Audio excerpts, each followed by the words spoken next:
Hello everyone, welcome to happy exams. Friends, आज हम लोग हिंदी को पढ़ने वाले हैं। आज जो हम लोगों का सबसे पहला टॉपिक होगा वर्णमाला। हम लोग क्रम वाइज हिंदी के सारे टॉपिक पढ़ेंगे। तो आज वर्णमाला की पहली क्लास है हम लोगों का, और हिंदी की भी पहली क्लास स्टार्ट कर रहे हैं हम लोग। तो यदि आप लोग हिंदी पढ़ना चाहते हैं तो आप चैनल को अवश्य सब्सक्राइब कर लें, वीडियो को लाइक और शेयर ज़्यादा से ज़्यादा करें। तो चलिए आज हम लोग वर्णमाला को पढ़ते हैं। वर्णमाला कहाँ से हैं तो स्टार्ट करते हैं। वर्णमाला के बारे में बात करें तो वर्णों के व्यवस्थित क्रम को हम लोग वर्णमाला कहते हैं।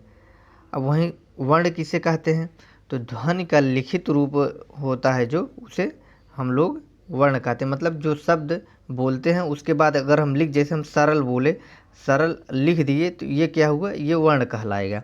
उसी अनुसार अब देखते हैं ध्वनि किसे कहते हैं। ध्वनि यानी वर्णों का मौखिक रूप। मतलब यदि हम लोग सरल को बोले, जो हम लोग के मुंह से जो ध्वनि निकलती है, जो आवाज़ निकलेगी, उसी को हम लोग ध्वनि कहते हैं। सरल बोलने पे जो आवाज़ निकलेगी उसी को हम लोग ध्वनि कहते हैं। तो अब आगे देखते हैं वर्ण के प्रकार। वर्ण के कितने प्रकार हैं? वर्ण के 2 प्रकार होते हैं। अब कौन कौन से प्रकार हैं? स्वर और व्यंजन। कितने प्रकार हैं? 2, स्वर और व्यंजन। अब स्वर किसे कहते हैं? जिनका उच्चारण स्वतंत्र रूप से होता है उसे हम लोग स्वर कहते हैं। अब व्यंजन की बात करें तो जिनका उच्चारण स्वरों की सहायता से होता है उसे व्यंजन कहते हैं। अब स्वर कौन कौन से हैं? अ से लेकर औ तक जो है ये क्या हैं? स्वर हैं। और क से लेकर ज्ञ तक ये व्यंजन के अंतर्गत आते हैं।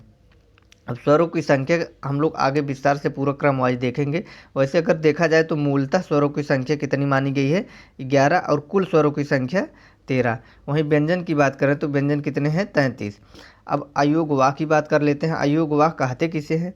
ये स्वर एवं व्यंजन के बीच की कड़ी को अयोग वाह कहते हैं। ये अयोग वाह एग्जाम में बहुत बार पूछा जाता है कि अयोग वाह क्या कौन से हैं और ये कितने होते हैं। तो आप लोगों को ध्यान रखना, अयोग वाह 2 होते हैं। कौन कौन से? अंग और अ 2 अयोगवा होते हैं। अब आगे देखते हैं स्वर। स्वरों के प्रकार या स्वर किसे कहते हैं तो स्वर अभी ऊपर हम लोग देख ही चुके हैं, लेकिन फिर से एक बार देख लेते हैं। स्वतंत्र रूप से बोले जाने वाले वर्णों को स्वर कहते हैं। इनकी संख्या, कुल संख्या कितनी है? 13। अभी हम जैसा कि ऊपर बताएं आपको, कुल संख्या अगर पूछे तो 13 मारना है, और मूलतः स्वरों की संख्या पूछे तो 11 मारना है। ठीक है। अब मात्रा के आधार पर स्वरों की संख्या पूछे तब कितना मारना है? तब आप लोगों को 10। क्योंकि एग्जाम में बहुत कन्फ्यूजन बना रहता है कि मात्रा के आधार पर स्वरों की संख्या कितनी है, मूलतः स्वरों की संख्या कितनी है और कुल संख्या कितनी है। मात्रा के आधार पर स्वरों की संख्या की बात करें तो हम लोग मात्रा लिख के अभी आपको देख लेते हैं कितने हैं, काउंट कर लेते हैं। जैसे बड़ा आ हो गया, फिर छोटी ई हो गया, फिर बड़ी ई हो गया, फिर छोटा ऊ, बड़ा ऊ, फिर री, फिर उसके बाद ए हो गया, फिर आई हो गया, फिर ओ हो गया, ठीक, फिर अ हो गया। अब इसे हम लोग काउंट करेंगे, टोटल 10 होने चाहिए। 1 2 3 4 5 6 7 8 9 10। ये मात्रा के आधार पर जो स्वरों की संख्या है टोटल कितनी है?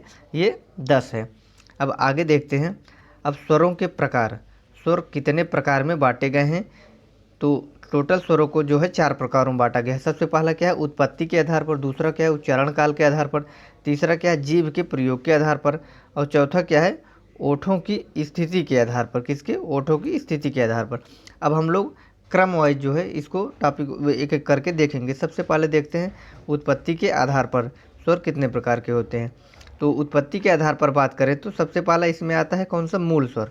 मूल स्वर कितने होते हैं? ये 4 होते हैं। मूल स्वर कहते किसे?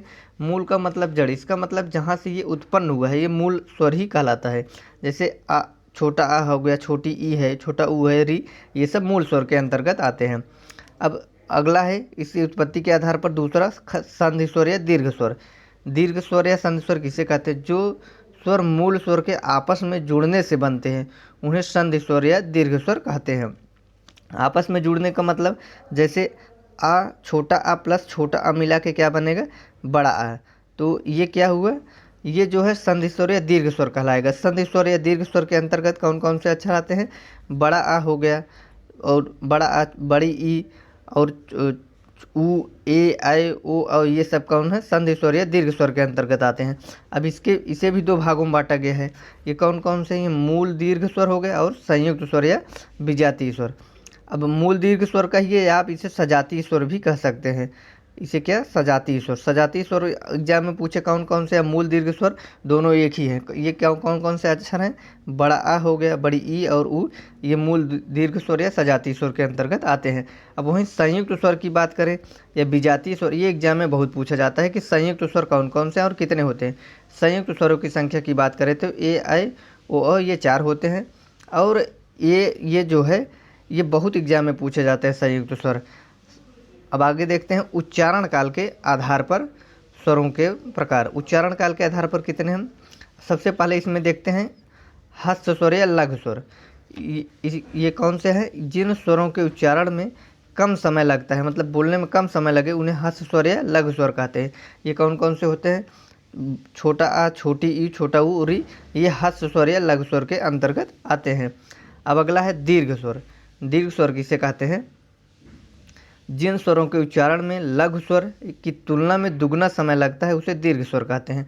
मतलब जिन स्वरों के उच्चारण में लघु स्वर की तुलना में दुगना समय, उससे ज़्यादा समय लगे, उसे दीर्घ स्वर कहते हैं। दीर्घ स्वर के अंतर्गत कौन कौन से आएंगे, बड़ा आ, बड़ी ई, बड़ा ऊ, ए, ऐ, ओ और ये सब दीर्घ स्वर के अंतर्गत आएंगे। अगला है हम लोगों का प्लुत स्वर। प्लुत स्वर भी एग्जाम में बहुत पूछा जाता है। जिन स्वरों के उच्चारण में दीर्घ स्वर से भी अधिक समय लगता है उसे प्लुत स्वर कहते हैं।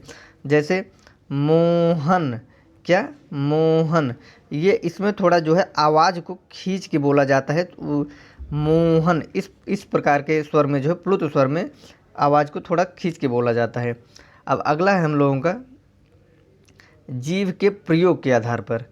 जीव के प्रयोग के आधार पर कौन कौन से हैं, अग्रस्वर। अग्रस्वर आप लोग ये अगर एग्जाम दिए होंगे तो ये हिंदी से संबंधित, उसमें पूछा जाता है बार बार कि अग्रस्वर कौन कौन से हैं।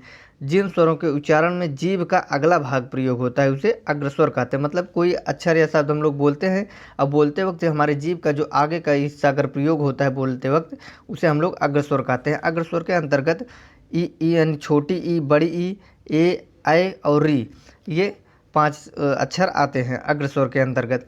अगला है मध्य स्वर। मध्य स्वर क्या है, जिन स्वरों के उच्चारण में जो है जीभ का मध्य भाग प्रयोग होता है उसे मध्य स्वर कहते हैं। मध्य स्वर के अंतर्गत सिर्फ आ आता है। आप लोगों को ये विशेष ध्यान रखना, मध्य स्वर सिर्फ मध्य स्वर के अंतर्गत एक ही अक्षर आता है, वो भी आ, छोटा आ जो है। तो अगला देखते हैं, अगला हम लोगों का पश्च स्वर। पश्च स्वर, जिन स्वरों के उच्चारण में जीभ का पिछला भाग प्रयोग होता है उसे पश्च स्वर कहते हैं।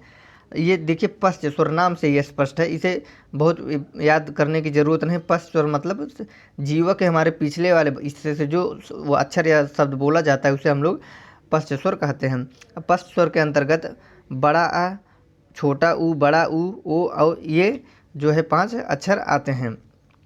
फ्रेंड्स, यदि आप लोग नोट्स बनाना चाहते हैं तो क्रम वाइज आप इसके वीडियो के माध्यम से नोट्स बना सकते हैं, क्योंकि ये क्लास आप लोगों को रेगुलर मिलने वाली है। तो चलिए देखते हैं अगला क्या है, ओठों की स्थिति के आधार पर जो है स्वर कितने प्रकार के होते हैं। ओठों की स्थिति के आधार पर बात करें तो आवृत्तमुखी स्वर। ये क्या है, आवृत्तमुखी, जिन स्वरों के उच्चारण में ओठ गोलाकार नहीं होते उन्हें आवृत्तमुखी स्वर कहते हैं। यानी जिन स्वर को हम बोलते हैं, अगर बोलते वक्त ओठ जो है गोलाकार नहीं होता है तो हम जो है उसे आवृत्तमुखी स्वर कहते हैं। जैसे अभी आप बोल के भी देख सकते हैं, आभास होगा जब आप बोलेंगे तो इन अक्षरों को बोलने पे जो है जो ओठ जो है गोलाकार नहीं होगा। जैसे छोटा आ, बड़ा आ, फिर छोटी ई, छोटा बड़ी ई, ए, ऐ, री, इन अक्षरों को बोल के आप आभास कर सकते हैं कि इनको बोलने के बाद जो है ओठ जो है गोलाकार नहीं हो रहा है। तो ये इस तरह इसको क्या कहेंगे, आवृत्तमुखी स्वर कहेंगे। अगला हम लोगों का वृत्तमुखी स्वर। क्या, वृत्तमुखी। वृत्तमुखी स्वर उसे कहते हैं जिन स्वरों के उच्चारण में ओठ गोलाकार होते हैं उन्हें वृत्तमुखी स्वर कहते हैं। तो ये कौन कौन से अक्षर हैं, छोटा ऊ, बड़ा ऊ, ओ औ, इन अक्षरों को यदि आप बोल के देखेंगे तो इनको बोलने पे जो है हम लोगों का ओठ गोलाकार हो रहा है, तो इसे वृत्तमुखी स्वर कहते हैं। तो फ्रेंड्स, आज की क्लास बस इतना ही है। यदि आप लोगों को क्लास अच्छी लगी हो तो वीडियो को लाइक और चैनल को सब्सक्राइब तथा अपने फ्रेंड्स तक ज़्यादा से ज़्यादा इस वीडियो को शेयर करें। फ्रेंड्स, आज हम लोग हिंदी का जो है वर्णमाला सीरीज पढ़ रहे थे, जिसमें आज हम लोग सिर्फ स्वर पढ़े हैं। अब अगली क्लास में हम लोग व्यंजन के विषय में जानेंगे। तो चलिए फ्रेंड्स, मिलते हैं नेक्स्ट वीडियो में। धन्यवाद।